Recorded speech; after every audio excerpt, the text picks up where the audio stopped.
आपण माने जानती जे आम सरकार राज्यवासी को इमरजेंसी मेडिकल ट्रांसपोर्टेशन पाई आज 428 नुआ आम्बुलांस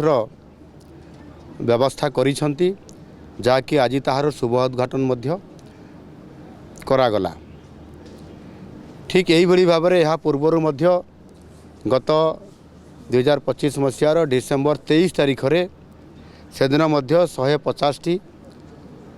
आम्बुलांस शुभारंभ करा जाइथिला। आउ समुदाय को जदि आम मिसेबा ताहले निश्चित भाव में एथिरे 866 जरूरीकालीन ये आम्बुलांस व्यवस्था सरकार करिसेंती।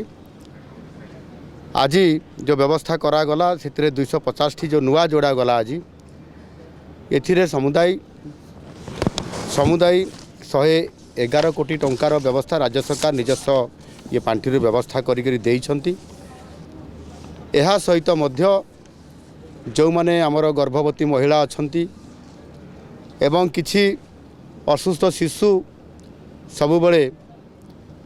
चिकित्सार आवश्यकता पड़ुवा कारण इमरजेंसी चिकित्सा पड़ुवा कारण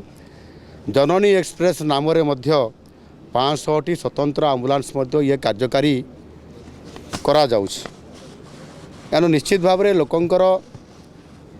इमरजेंसी सेवा को आखि आगे रखिकी किभली भाव में राज्य सरकार तांकर आम्बुलांस रे अधिक दक्षता प्रतिपादन करी लोकंकु सेवा जोगई देबा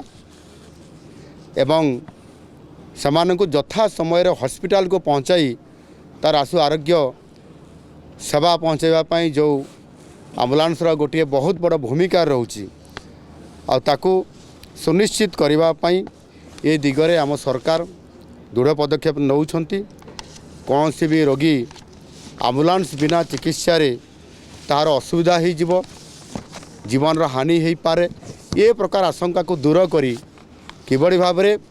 इमरजेंसी सेवा सरकार जोगई देबे जो कि अनेक गुरुत्वपूर्ण इमरजेंसी पीड़ित होइतबा रोगी माने आम्बुलांस यथा समय तांको पाखक पहुँचब आ सेमानकर जीवन रक्षा करा जाई परिबो आ यह माध्यम ही अनेक रोगींकर जीवन को रक्षा करा जाई परिबो आ से काम को सुनिश्चित करबा पई जो पुराना आम्बुलांस गुड़िक थिला से गुड़िकर नूतन नवीकरण करबा पई तार बहुत आवश्यकता थिला आ जोथि पई कि तुरंत सरकार यार ऊपर आलोचना करले। माननीय स्वास्थ्य मंत्री डॉक्टर मुकेश मालिंग महोदय से मते दृष्टि आकर्षण करते बाबद नुआ आम्बुलांस को जोगे देबा पई एवं से सरकारी विधि व्यवस्था अनुसार ताकू आलोचना करी आमे याकू पर्याय क्रम आमे ताकू समुदाय लोकंक पाखक प्रति ब्लॉक अंचल को जीवाई एवं जिला हेडक्वार्टर रहिबा पई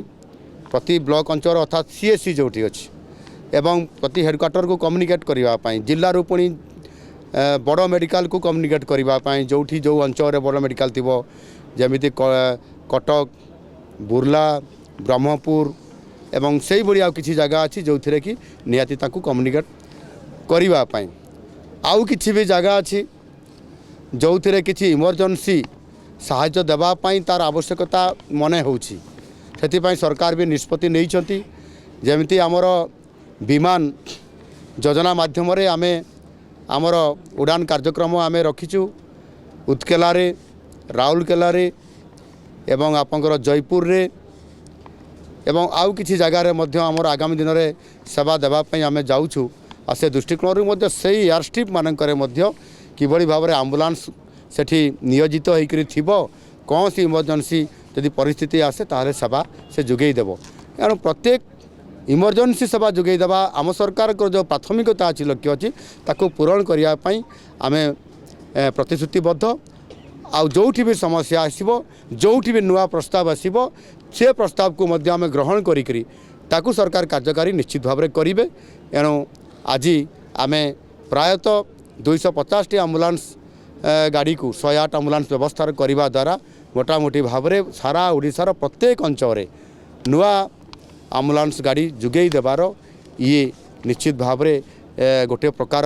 सफिशिएंट हेबो एवं आमे इमरजेंसी सेवा जोगई दे पारिबु। मु आशा करबी या द्वारा आमर जो माने ରୋଗୀ ଅଛନ୍ତି ଇମର୍ଜେନ୍ସିରେ ତାଙ୍କର ଯେତେବେଳେ ଚିକିତ୍ସା ଜରୁରୀ ହେବ ଆମ୍ବୁଲାନ୍ସର ସାହାଯ୍ୟ ଦରକାର ହେବ ସେତେବେଳେ ତାର ଉପଯୋଗ କରାଯାଇପାରିବ ଏବଂ ସେମାନଙ୍କର ଜୀବନକୁ ରକ୍ଷା କରାଯାଇପାରିବ। ଧନ୍ୟବାଦ। लेटेस्ट न्यूज अपडेट पाई www.nowodisha.com को लॉगिन करंतु।